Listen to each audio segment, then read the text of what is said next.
Wer rettet die Welt? Der Ö1 Festival Podcast zur Klima Biennale Wien. Welcome to the Ö1 podcast on the Vienna Climate Biennale, the first climate art festival that deals with a sustainable and livable future. Dialogues, exhibitions and projects are taking place in Vienna and Austria until July the 14th. Some of them will be presented in this podcast. And the show, Songs for the Changing Seasons, at the former Vienna Nordwestbahnhof area, is the main exhibition, at which we will now take a closer look.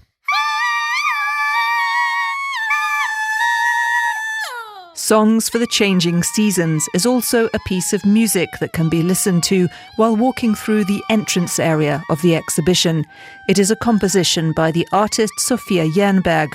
In her sound work, she uses unconventional techniques to create sounds. For example, with non-verbal vocalization, split tones, soundless singing, and distortions.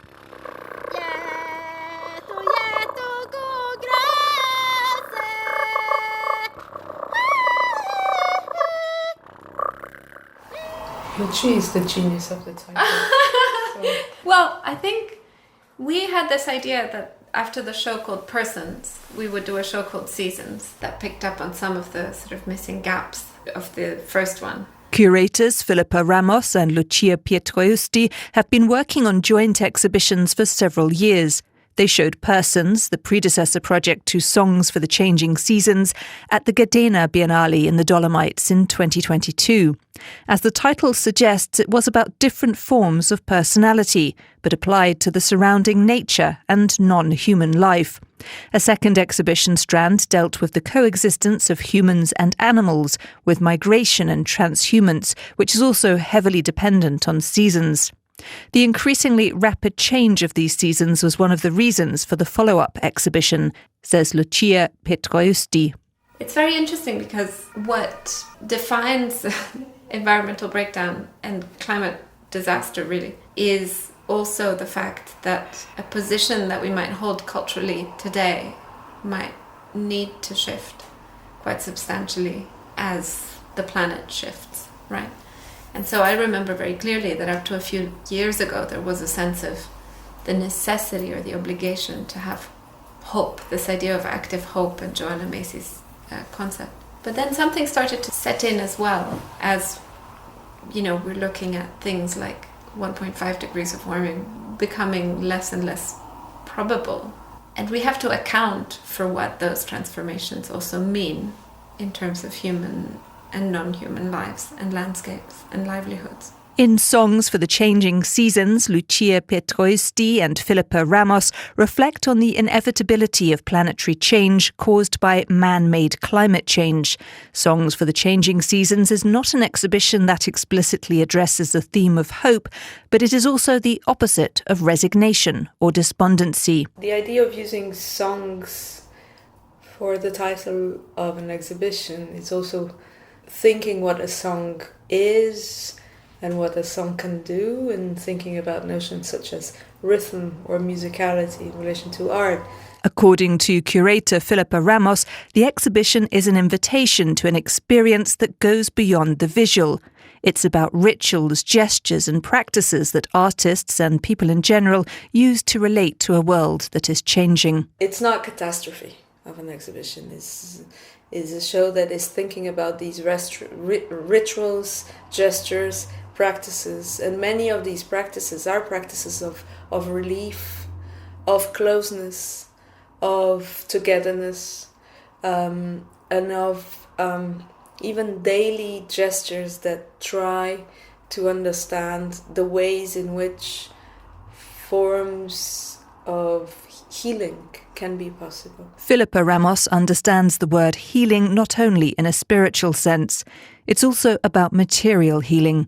It's about creating new habitats and dealing with irretrievably altered landscapes, as well as cooperation between people and other living beings. So it's also an exhibition that looks at forms of desire and imagination and transformation that are, assuming that the world is not only ending, but that many worlds have ended before what is happening now, and also imagining what positive ways can people also find to move forward? Even though Songs for the Changing Seasons is about dealing with change, the exhibition is by no means to be understood as an appeasement of climate change and its consequences, adds Lucia Pietroiusti. I think it's important to be very specific when we're talking about this, because reaching 1.5 degrees, but even reaching 1.5 degrees of warming, means something very, very different if you live on the front lines of climate breakdown or not. And it's absolutely devastatingly catastrophic if you are on the front lines of that climate disaster. And this is a conversation that always goes on at international policymaking conferences, because the powerful countries decide which degrees is acceptable and, of course, condemns hundreds of thousands, if not millions, of people to displacement or, actual existential risk. So I don't think the show would ever try to say that even if things change, it will be fine. Stories about cultures are the connecting element between worlds that are coming to an end and those that are emerging. Memories of earlier civilizations are always incorporated into cultures, says Lucia Pietroiusti. So in the ends of worlds and the beginnings of other worlds, culture sits right there in the middle, encoding memory, basically. In my view, there's a question at the bottom of the show, which is a question that I ask myself all the time, which is about the function and the role of culture in the face of ecological questions or environmental breakdown or multi-species planet, for example. Songs for the Changing Seasons is not an exhibition that overloads people with information and aims to put them on the ecological path in a didactic way, but is intended to provide tips and inspiration. It's a show that addresses feelings such as hope, sadness, fear, and uncertainty in times of transition, but also sets the mood for something new. The large exhibition space accommodates many of the 13 art projects from different parts of the world. Artistic architectural models of birdhouses, dovecotes and bat towers can be seen on a long panel. The City of Birds is the title of the work developed by Studio Ossidiana, consisting of Giovanni Bellotti and Alessandra Covini. And they've been making a huge research on the kind of structures that over centuries people have been building to observe, also hunt and watch birds. So it's either towers to keep pigeons or towers to attract birds and hunt them, or towers for bird watching. And they build them, many of them are a sort of a tribute to different traditions of art, from Memphis to an Italian artist. Filippa Ramos explains that the studio then realises these small decorative creations in various projects. For example, the sculpture The Bird's Place has been floating in Amsterdam's Vondelpark for several years and is home to various bird species. So this is exactly a work that plays on different scales of times and also physical scales, and looks at systems that humans have been experimenting with over the times to attune themselves with animals, but also to create forms, to observe them, to care for them, also to attract them.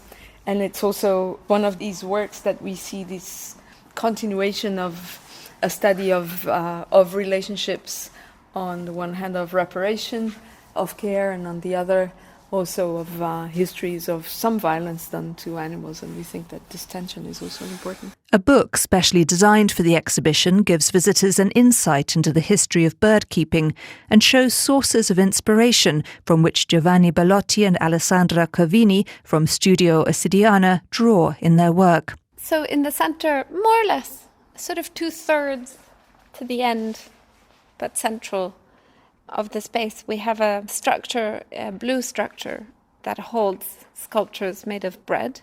And they are the works of a young artist from the north of Chile called Natalia Montoya. Explains Lucia Pietroiusti as we continue our tour of the exhibition. Natalia Montoya lives and works in the Chilean harbour city of Iquique. Her exhibition Ayu, which means spirit or soul in the indigenous Aymara language, combines traditional South American practices with the imaginary world of the Alpine countries. This specific work looks at the tradition of the Tantawawa bread making, which is a tradition of funerary bread making in some of the Andean communities and regions of Latin America.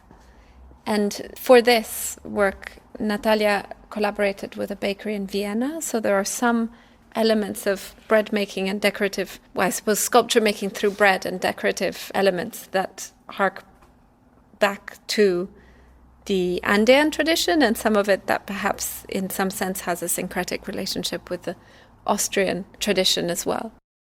When you approach the colourfully painted figures, you can smell their bread. Natalia Montoya will also add a message to the artwork, explains Filipa Ramos. In the middle of this blue structure, she will also write a sentence in Aymara language, which is a language that is spoken across different people of the Andes, across Chile and Bolivia and Peru. And the sentence will read, "We will return in millions," which is a sentence that is still used today in the context of indigenous struggles. Lucia Pietroiusti adds, And I think if there's some sort of, I suppose not explicit, but encoded awarenesses in this show, that's one of them, which is that so many places at the front line of extraction, for example, or environmental devastation, are places where indigenous peoples and communities live. And so that these struggles that are environmental struggles are also kind of social and political struggles as well, in real place, in real place with real people involved. And that, in fact, environmental activists at those front lines, particularly indigenous environmental activists, are at enormous risk of their own lives when they, advocate on behalf of their communities and their landscapes as well. The link between art and the environment is brought to life in Songs for the Changing Seasons. Whether with sound installations, such as the work Cooking Sections, which deals with food systems, or the film The End of Imagination, which sheds light on the lives of animals in captivity. To be palatable. So this is a performance that activates a performance in visitors by a duo of artists called Cooking Sections. And so what it does is that invites visitors to turn around in order to listen to the stories that the arm has to tell you. And what the voice that comes out of this arm is going to tell you is exactly the experience and the reality that surrounds salmon farming in particular, which is something that Cooking Sections have been working on for many years since they started their research in Scotland, in the Isle of Skye. And they've been, I would say, obsessed with salmon farming and with the damages of salmon farming to the environment. Maybe it's nice also to include a bit. To feed someone is to nourish, sometimes against their will, until they are fed up. Salmon are fed up with feed, fed up but ground down, full yet never satisfied.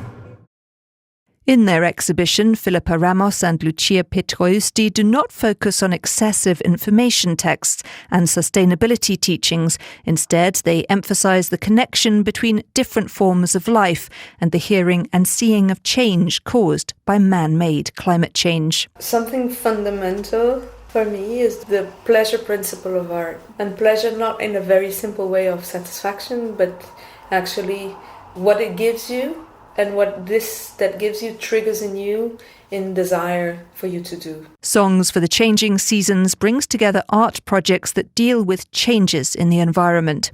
Even though the focus is on the awareness and drastic nature of global warming, the exhibition concept by Lucia Pietroiusti and Filipa Ramos emphasises the pleasure of experiencing and becoming aware of nature. It's that pleasure principle that gives you the uplift that is kind of necessary to love the planet, to love nature, to love all beings, to love each other, to love humans, to love the places we inhabit, to just, to pay attention. You listen to Wer rettet die Welt? Der Ö1 Festival Podcast zur Klima Biennale Wien. created by Till Köppel and spoken by me, Rosie Waits.